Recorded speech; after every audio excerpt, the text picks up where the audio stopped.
I greet you in Jesus' precious name. It is Sunday morning, the 9th of June, 2024, and this is your friend, Angus Buchan, with a thought for the day.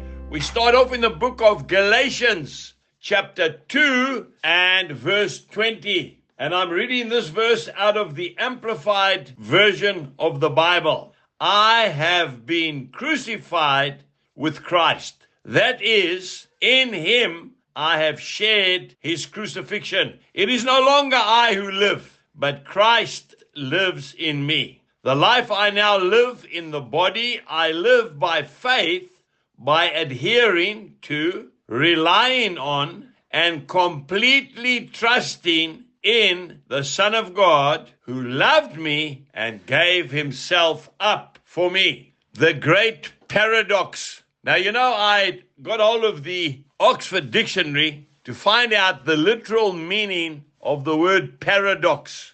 This is what it says. A statement that sounds absurd or seems to contradict itself, but is in fact true. So a paradox is self-contradiction, inconsistency. It's puzzling, but I want to tell you, it is true.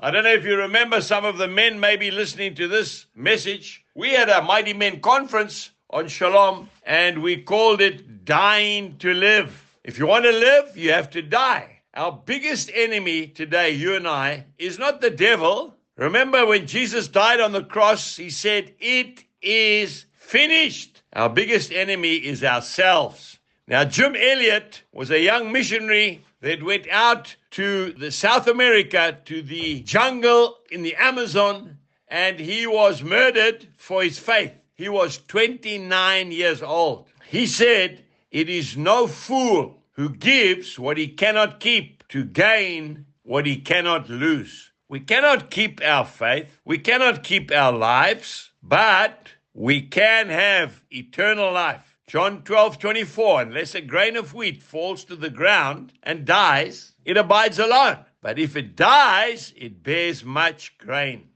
People said, what a waste of a young life. He left a young wife and a little baby girl behind. But folks, I want to tell you, that was no waste. They say that thousands of students from university went out after they heard about the death of that young missionary, and they went out to preach the gospel all over the world. Today, die to self, live for Christ, and then you'll have a reason to get up in the morning. Jesus bless you and have a wonderful day. Goodbye.